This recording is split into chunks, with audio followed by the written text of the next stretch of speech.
está transcurriendo ya en el Senado la interpelación del senador del Partido Nacional, Javier García, a la ministra de Defensa Nacional, Sandra Lasso. Y horas antes de esta interpelación, ayer por la noche, la diaria publicó un contenido exclusivo.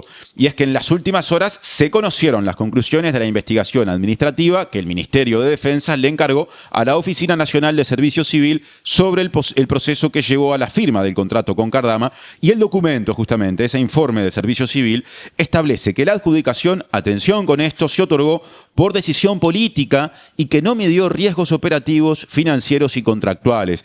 Esta información que dio a conocer Lucas Silva, justamente en la diaria anoche, probablemente sea un punto central en la interpelación que ya está en marcha en el Senado. Lo mencioné a Lucas Silva, nuestro director periodístico, y lo presento a continuación porque va a hablar de ese documento y también de lo que se puede esperar en líneas generales de la interpelación y capaz que hay algún hecho político vinculado más. ¿Cómo andás, Lucas? Bienvenido. ¿Cómo andás, Martín? Bueno, acá con una oreja en la interpelación y un poco mirando también otras. Están pasando muchas cosas en este momento, entonces con esa complicación, pero bien, contento. Como se dice en el Parlamento, en las sesiones en las que el debate se vuelve álgido, dirige hacia la mesa. O sea, sí, concéntrese en la mañana de la diaria. Lo que digan García y Lasso de momento queda de lado. Mañana, dicho sea de paso, tendremos todo el resumen de la interpelación, ¿no? Sí, que pinta que va a ser larga. Y me parece que sí. Ya no vi ustedes temprano, sí. Yo creo que esto va a ganar unas cuantas horas de la madrugada y quién sabe a qué hora termina. En el Senado, que es donde el Frente Amplio tiene mayoría. O sea, no hay, me parece que dudas con respecto a que se va a terminar votando una declaración alineada con lo que el oficialismo sienta. Pero bueno, los contenidos del debate y lo que pueda surgir de ese debate, de todos modos, es muy importante. Muy particular, ¿no? También esto de los lugares, los roles del interpelado y la ¿no? Es como, no me acuerdo, yo no tengo un recuerdo de algo con estas características. Una persona que está interpelando al mismo tiempo, es bastante evidente que en la tarde va a pasar a otro rol. Bueno, claro, porque el miembro interpelante es el exministro, que es el que el actual gobierno, que tiene a la ministra que va al Parlamento, está cuestionando a la vez. Entonces, hay todo un enredo ahí de roles que la vuelve, no sé si inédita, pero sí muy peculiar a esta interpelación. Yo marqué durante toda esta mañana, cuando fuimos anunciando este contenido, y lo dije recién, que un documento en el que me parece que el oficialismo centra buena parte de su estrategia es ese informe que se conoció hace poco de la Oficina Nacional del Servicio Civil, que saca conclusiones con respecto a cómo procedió la administración anterior y también mandos e integrantes de la Armada en el proceso que terminó con la elección de Cardama para que se sellara el contrato. ¿Accediste cuando nadie lo había publicado a ese documento hace menos de 24 horas? ¿Y qué aspectos destacás? Bueno, varios. Hay un montón en este caso hay muchas particularidades técnicas, tanto de lo administrativo como de cómo fue el proceso, o mismo también después de la parte más del barco, de la construcción, que siempre son un poco arduos de explicar. Pero si tuviera que, por eso invito también a la nota que capaz que profundice un poco en algunos detalles, por lo menos los que logramos entender, pero si tuviera que dar como un marco general primero de cómo esta información empezó a manejarse en la bancada. El lunes ya estaba sobre la mesa. Hay una nota anterior en la diaria que de alguna manera sugería que en la bancada del oficialismo ya tenía este informe, ya tenía esta información de que el Servicio Civil había de alguna manera concluido lo que la ministra Lasso ordenó al principio de su administración. Recordemos que ella en abril sanciona a una serie de funcionarios de la Armada, entre ellos al comandante en jefe, a Jorge Wilson, y ahí ordena esta investigación administrativa que se materializa 2 meses después. Esto fue a finales de abril, 2 meses después se genera el acto administrativo y bueno, 6 meses después están las conclusiones. Ayer justamente mientras tratábamos de conseguir esta información, sabiendo que existía, también nos enteramos que la Fiscalía, que también está siguiendo muy de cerca, ese es otro capítulo particular de esta historia. Hay una parte política de la interpelación, pero también hay una denuncia que presentó el gobierno en la Fiscalía de Delitos Económicos a cargo del doctor Alejandro Machado, que también ya hizo una solicitud de esta información. Esa es otra novedad, digamos, que podemos también anunciar. Y ya el gobierno, la presidencia, había manifestado que había respondido en otro oficio que esto estaba a punto de terminar. En general, así una conclusión es que como una síntesis política tal vez de lo que puede ser este trabajo de los instructores de servicio civil, es que pone mucho el foco en lo político. O sea, de alguna manera hay fragmentos de las conclusiones al menos que dicen que la Armada no fue los cuadros de la Armada de alguna manera participaron del análisis técnico del proceso, pero la decisión de adjudicarle las 2 patrullas oceánicas por 90 millones de dólares a Cardama, al astillero español, fue netamente política. Eso yo creo que es una cosa que para mí por lo menos fue bastante novedoso. Excluye a la Armada, aunque después también muestra divergencias que habrá que ver más en detalle. Esto, lo que nosotros publicamos hoy, son las conclusiones, pero hay todo en este tipo de expedientes que tienden, pienso en otros anteriores, como por ejemplo el tema de la entrega de pasaporte a Marcet, y este tipo de investigaciones administrativas generan mucha información, un cúmulo de información que todavía no ha trascendido, por ejemplo, de largas declaraciones de funcionarios, que ahí puede haber mucho detalle, puede haber mucha cuestión de interés periodístico. Nosotros hoy lo que publicamos y lo que invitamos a leer a los oyentes son las conclusiones. Y una primera síntesis para entrar en tema es esa. Apunta mucho a García, acá está en debate. Por eso en algún momento habla particularmente de García, pero también en otro fragmento cuando habla de la garantía y de cómo se fueron dando las prórrogas, hay que situar ahí la responsabilidad más en Castañdebat, que recordemos que asumió en marzo de 2024, o sea que estuvo durante todo el último año del proceso, y a otras jerarquías que mencionan directamente, por ejemplo a Damián Galó, que es el director de Recursos Financieros, y también es un militante, un dirigente del Espacio 40, y a Fabián Martínez, que es el director de Secretaría. Que también es integrante del Espacio 40. Y que también trabaja en comisión. Pongo una pausa acá. Trabaja con Javier García en su despacho. Sí, en su despacho. Pongo una pausa acá para ordenar. Javier García fue ministro durante la mayor parte del gobierno anterior y fue el ministro cuando se tomó la decisión, que este informe de la Oficina de Servicio Civil dice que fue una decisión política de elegir a Cardama para desarrollar el proceso de compra. Como decías bien, después lo sustituyó Armando Castañdebat como ministro, y Castañdebat es el que está al frente del ministerio en el final del periodo, lo que coincide con, no sé si todas, pero seguramente con la mayoría de las prórrogas que se le otorgaron a Cardama para que terminara presentando la garantía de fiel cumplimiento que con el tiempo supimos, producto de la denuncia del actual gobierno, estaba vinculado a una empresa inexistente y todo lo que tomó Estado Público y fue el centro fundamental de la discusión en los últimos días. Pasando a las otras 2 personas que mencionaste. Damián Galó. Damián Galó fue director de los servicios financieros del Ministerio de Defensa Nacional y Fabián Martínez fue director general de Secretaría. El 3 del ministerio, que en cualquier ministerio hay quienes dicen que a los efectos administrativos es el 2 o es en algunos aspectos el hombre más importante, o la mujer, según quien sea, después del ministro o ministra que esté en funciones. Decime algo más de las responsabilidades que, según ese informe de la Oficina Nacional del Servicio Civil, podrían haber tenido Galó y Martínez. Bueno, claramente estas 2 personas triangularon en las conversaciones que estaban teniendo en un momento Cardama y la empresa que había sido contratada por el Ministerio de Defensa, el Estudio del Piazo, que es otro protagonista central en esta historia. Recordemos que el Estudio del Piazo aportó a las actuales autoridades todas las comunicaciones que fue teniendo durante el proceso con las autoridades correspondientes, en principio con Javier García, luego porque Javier García llega a recibir una primera solicitud de prórroga. En ese momento es cuando se da el cambio, en marzo de 2024, pero ahí ya se estaban pidiendo, ya se estaban generando las primeras advertencias desde el Estudio del Piazo de que había incumplimientos y que había señales de alerta, que esta empresa de alguna manera mostraba muchas debilidades, generaba muchas dudas, y lo fue diciendo durante muchos meses. Las prórrogas luego sí efectivamente las va resolviendo el ministro Castañdebat, pero en particular Galó en estas comunicaciones es el interlocutor, el que habla en las conversaciones de WhatsApp que han trascendido, que nosotros algunas hemos publicado también. Galó es la persona que habla con el Piazo, es la que recibe las advertencias directamente y la que en algún momento también le dice, luego de... Acá es muy importante la cronología para entender todo este entramado, y hay fechas importantes, ¿no? Que tanto en lo del servicio civil, que podemos hablar ahora también de ciertas decisiones que tomó el comandante en jefe al final de este... Ya iremos a eso. Pero también en el momento que se plasman las advertencias del Estudio del Piazo y que Galó de alguna manera le va diciendo que Cardama está nervioso.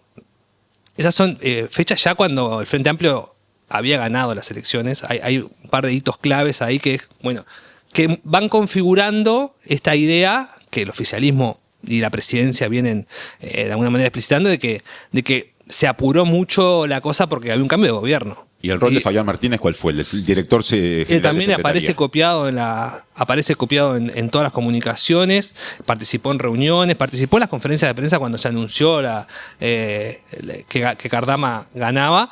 Y bueno, y también yo creo que hay una cuestión que aunque no lo plasma la investigación administrativa, tal vez surja hoy en la interpelación de ciertos vínculos con actores, con estos lobistas, con gente que podía estar cerca de Cardama y sus intereses en Uruguay. En su momento surgieron nombres de personas asociadas al lobby. De hecho, cuando entrevistamos aquí a Mario Cardama hace mucho, surgió el nombre, y Cardama reconoció que era su representante a nivel de la empresa en nuestro país, de Moreira, un ex integrante de la Armada.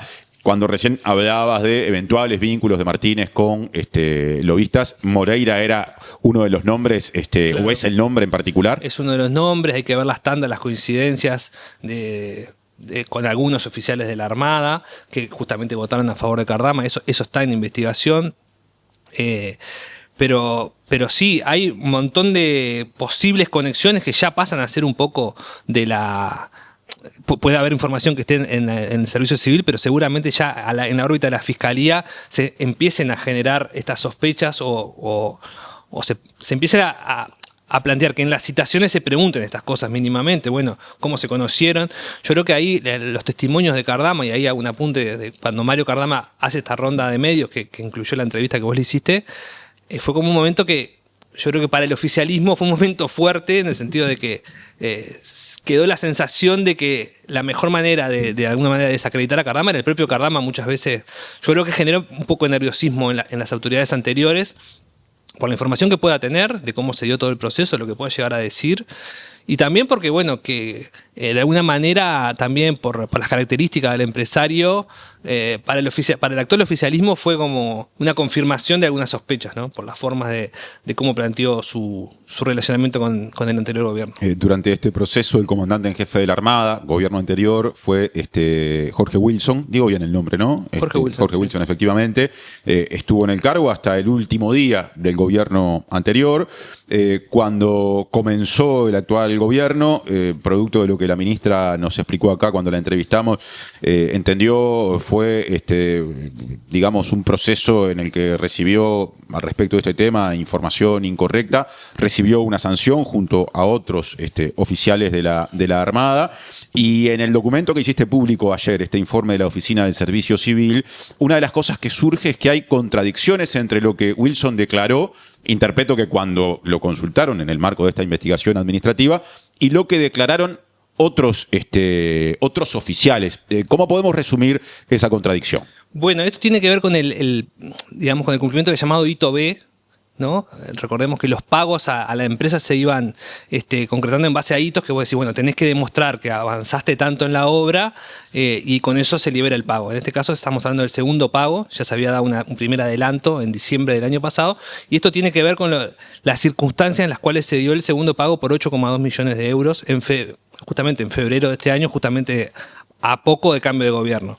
Lo que sí, efectivamente, las declaraciones de servicio civil que los instructores recogieron durante la investigación muestran que hay una contradicción entre lo que declara Wilson y algunos documentos que él de alguna manera elevó el 26 de febrero, cuando él dice, se cumplieron ciertos hitos, libérense el pago. Estamos hablando a 2 días de cambio de gobierno, ¿no? Digo, para situarnos un poco también otra vez en la situación.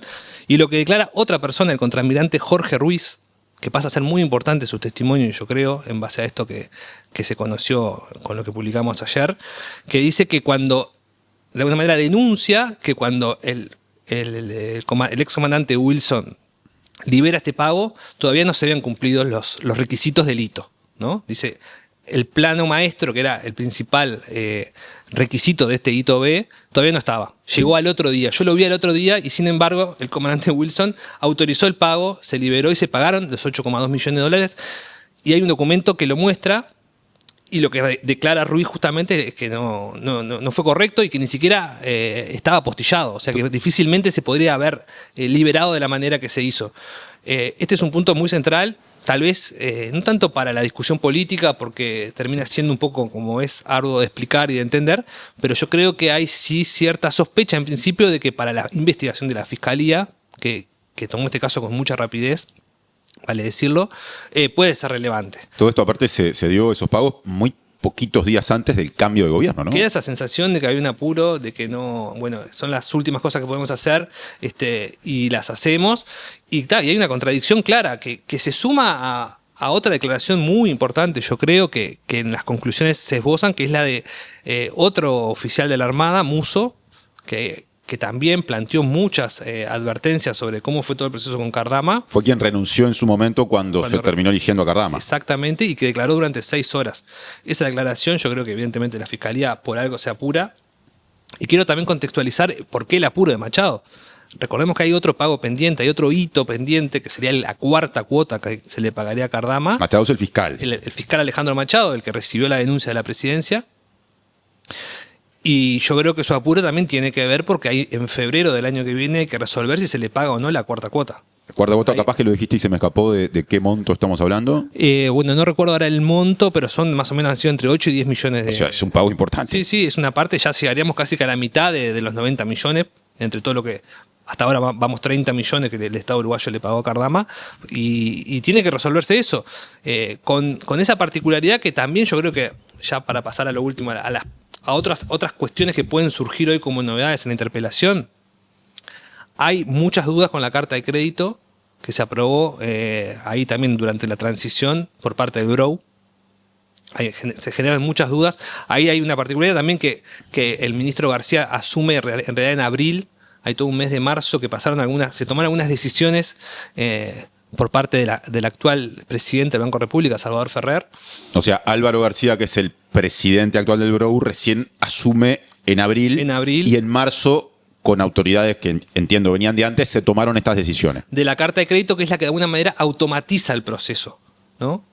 Y ahí hay que ver si todos los papeles, una cuestión que yo creo que tanto la Torre Ejecutiva como la Fiscalía está tratando de acercarse o está tratando de investigar, es si de alguna manera la sospecha que hay si no quedó atado una automatización de pagos que perjudica al Estado uruguayo, pero que también pueden formar parte de esta posible estafa, ¿no? Pergeñada desde los diferentes lugares, de diferentes lugares del Estado. Y el propio, en la investigación de Machado está claro que una cuestión es determinar si Cardama es la empresa que pudo haber estafado al Estado uruguayo, y después si hay complicidad de funcionarios públicos, que es lo otro. Esto, decías, puede que se plantee en la interpelación.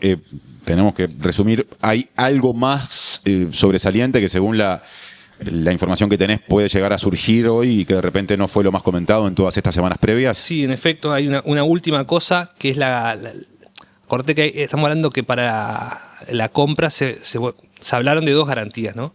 Hay una primera garantía, de la cual se ha hablado menos, que es la de Red Bridge, que era incluso por un monto superior. 8 millones. 8 millones, esa es por el 10% del monto de la compra. Ajá. Y la otra es por el 5% de la de Eurocommerce. Y han surgido dudas, me consta que a los 2 niveles, en la Torre Ejecutiva y también en la Fiscalía, de que también ahí puede haber falsificación de ciertos documentos. Se pidieron estudios en Estados Unidos. Yo no tengo claro si la respuesta ya está, si se va a manejar esto hoy públicamente durante la interpelación, pero también, de la misma manera que en un momento saltaron alarmas por Eurocommerce, también saltaron por esta otra garantía. Y yo creo que es un tema que también a nivel de la Fiscalía se le puso un ojo con este apuro, que como repito, como decía hace un rato, tiene que ver con ¿qué va a hacer el Estado uruguayo? ¿Le vamos a pagar una 4ª cuota con toda esta situación de irregularidades, con esta cantidad de perlas de un collar, de montón de por posibles delitos y cosas que no cierran de alguna manera? Ahora, esto último que mencionaste es muy importante, es muy pesado. Es decir, para recomponer el esquema, en un contexto en el que, digamos, el principal cuestionamiento que se le hizo a lo resuelto durante el gobierno pasado estaba vinculado a la inexistencia de los respaldos necesarios asociados a la garantía de fiel cumplimiento, equivalente a unos 4 millones, si no me equivoco. No recuerdo si de dólares o de euros, pero bueno, no es mucha la diferencia ahí. Vos decís que no hay que descartar que en la interpelación que ya empezó, el oficialismo plantee eventualmente alguna duda basada en documentos que podrían llevar a que también haya sospechas con respecto a que exista y esté debidamente respaldada la otra garantía, la de 8 millones, que en su momento, tanto integrantes del gobierno pasado como el propio Mario Cardama, cuando se cuestionaba la garantía de fiel cumplimiento, decían, no, pero la otra, que es del doble, está, y eso está firme y fue aceptado y se constató. Sin embargo, eso ahora estás planteando que está en duda. Está en duda, por lo pronto podemos decir que hay una consulta realizada a estudios jurídicos de Estados Unidos sobre estos documentos. Recordemos que ya hubo ciertas advertencias, no es algo que tampoco aparece de la nada. El Banco de Seguro del Estado en su momento planteó ciertas dudas con respecto había una institución creada en Barbados que se había presentado en el marco de la garantía de RedBridge. El Banco de Seguro del Estado no fue para adelante con eso. Hay otra corredora de seguros que se llama M&N de Freitas, que es la que también está como de alguna manera un poco en el medio de toda esta otra cuestión. Y si no se presenta hoy, si los resultados o la respuesta todavía no llegó, será cuestión de días, pero efectivamente surgieron dudas sobre esto, y que, en el sentido de que pueda haber un modus operandi, si se quiere, de posibles armados de empresas que no tenían la solidez que requería el caso, digamos. Por todo lo dicho, la interpelación en curso, que siempre se supo era un momento político, iba a ser, lo está siendo muy importante, cobra mayor interés en función de estos datos que Lucas ha ido averiguando y que no se descarta que en algunos casos afloren a la discusión pública en la sesión que se desarrolla. Siendo las 10:40 tenemos que cerrar. Por supuesto, Lucas, que si tenés algún apunte más, lo podés hacer. Y reitero que mañana el resumen de la interpelación, capaz que recién terminada, lo tendremos en nuestra mesa. No, lo último simplemente es que en este tipo de interpelaciones también pueden ser prueba para Fiscalía. O sea que más allá del chisporroteo político, que a la Fiscalía no le corresponde analizar, si surgen evidencias, como pasó en el caso de Pasaporte de Amarcet, o ese tipo de interpelaciones o eventos políticos de este relieve, el fiscal Machado eventualmente puede pedir como prueba el resultado o la versión taquigráfica de la interpelación. Gracias, Lucas, y hasta mañana, porque esto sigue. Gracias, Martín.